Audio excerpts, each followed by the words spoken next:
dahil ikaw ay naka-attend na ng 2 linggo na gano'n. Sinagot siya, wala akong natatandaan na inilagay ko diyaan na ako ay eksperto.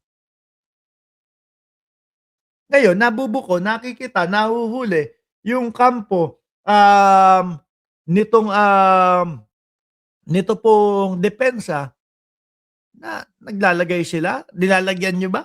O hindi lang kayo makaintindi kung ano yung nakasulat doon sa mga sinabi ni witness? Oh, Natawa na lang. Natawa. Sabi ni Ma'am Neng Gigi, mukhang matalino yung witness. Alam niya, National Bureau of Investigation. NBI po iyan. Ahente po. Oh. Araw-araw na ginawa ng Diyos, pag-iimbestiga din po ang ginagawa niya. Di po ba, Ma'am Neng Gigi? Atras natin. No? Sagot sa kanya ni witness. Been faithfully transcribed. I don't remember that I was introduced as expert, but a competent witness. sir. Okay, sir. But Competent witness. my question is, oh, the press conference Tawa na lang ang naisagot. No? Sabi ni Ronald Federico Fax de Mesa, maligayang pagsubaybay po mula sa Purok 11, lokal ng Luzon Avenue, Distrito ng Central. Oh, salamat po, sir. Ronald Federico Fax de Mesa. of VP Sara Duterte, that the transcription of the screen-recorded video of the press conference of VP Sara Duterte on 23 November Yan yung sinasabi ko sa inyo, mga kababayan, mga boss chief amo, sir. Nakita nyo yung kilaligutan, yung witness, no? Hahayaan lang nilang magtanong. Wag lang yung magdadagdag ka, wag lang yung makikipag-argue ka doon sa kaalaman ng witness. Wag lang yung ganon. Hindi po sila mag-o-objection, mga bossing. Pero doon po sa kampo ni Narbasa, ultimo po yung madaming post, i-object niya. Ultimo po, yung para sa kanya, walang ekspresyon at hindi maintindihan kung nagtatanong or whatever, i-object niya. Di ho ba? Kaya ito po yung sinasabi natin, mga boss chief amo, sir. Anli tanong kayo sa witness o anli tanong kayo sa amin. No? Hindi kami mangangamba, hindi kami matatakot kung paano the way nyo itanong yan, etc. Dahil yung witness ho, mga bossing, matalino pa sa kanila. Hindi mapapaikot, di ba? 2024 was faithfully transcribed by you. Yes, sir.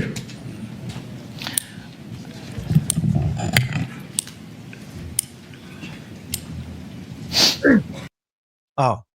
Ngayon, nasa na tayo? Lumipat po tayo. Alisin natin yan para hindi ako malito, mga boss chief amo, sir. Ano? Photocopy. Asan na ba? Ito. Kay ano to? Kay Subiri ito Oh. Sa Pangulo, pangalawang magtanong, clarificatory questions lang po ito. Dito ba sa ating bansa, dahil tinatanong Sabi ni Ilocos, bad boy ng Ilocos, objection, nakashade si Boss Mark. Oo. ko po ito sa inyo, dahil kayo po investigating body, sa ating bansa, meron bang specific law pagdating sa mga banta sa Pangulo, pangalawang Pangulo at kanyang mga successors? Or yan ba'y pasok lang sa grave threats, which is applied sa lahat? Applicable sa lahat ng tao? Based on my personal knowledge, sir, it's only on the grave threat, Your Honor. Which is applied to everyone, if I'm not mistaken. No? Kasi sa batas sa Amerika, sa Estados Unidos, No, kapag ka ikaw napagtrepan ng vice presidente o nung kampo nila, yari ka. Banta ang aabutin mo, no? Baka hindi lang banta, baka mangyari pa talaga sa iyo. meron po tinatawag na number 18 under the United States Code, Section 871. There is a specific law na pinagbabawal po itong mga threats to the president, vice president, and its successors. Kaya ito ho first time in the history po, mga kababayan. First time in the history, no, na meron pong isang vice president na umamin na nakipag-usap sa gunman, no? O nakipag-usap, ano ba pinakamagandang hitman? No? Ito yung first time mo. Galing, ano? Isang witness pa lang yan, ha? Yanig na sila. Totoo. Diba? Wala pang madriyaga yan. Oh. May jail time po ito at may fine na malaki. As a matter of fact, dito sa panahon ni Pangulong Trump, marami na po silang kinasuhan at hinabla at napasok sa kulungan dahil sa paglabag nitong batas na ito. At Secret Service po ang sumasagawa ng investigasyon. Sa atin ba dito, ang NBI ba ang nabigyan po ng kapangyarihan para gawin itong investigasyon under your new NBI code? Under our law, sir, the new NBA law, included po yung investigation to the threats to the life of the President, the Vice President, the Speaker, the Senate President, and the Supreme Court, sir. So, Galing sumagot si Kalilong, ano? Hindi mo mapapaikot, eh. Mas daig pa nga yung lawyer, mga kababayan. Biruin mo, yung lawyer nila, sumasagot ng hindi naiintindihan yung tanong. Ang tanong ni Risa Ontiveros, palalagpasin o pwede bang palagpasin yung grave threat kapag ka may dahilan na para pagbantaan mo siya? Yes, Your Honor, ang sagot. Eto si Kalilo, kahit anong paikot sa kanya ni Narbasa, sinasabi dito na ikaw ay, kumbaga, ikaw ba ay expert o expert ka sa panahon na 2 linggo ka lang dumaan sa proseso nung pag-aaral na yon? Sa natatandaan ko po, wala po ako sinabi o nilagay na expert ako dyan.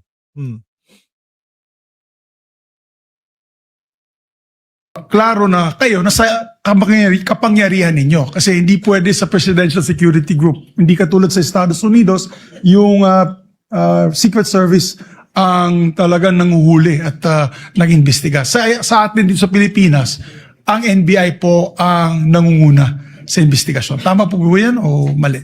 It is within our law, sir. Okay.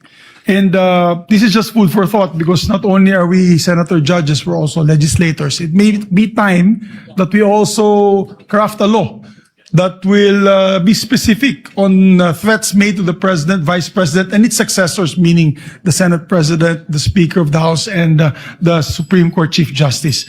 Sa Amerika kasi, sa batas po nila, and I'll just wrap up, the defendant, to secure conviction, the defendant communicated a threat. The defendant understood and intended the statement as a true threat. Hindi po niya sinabi, joke only in the end.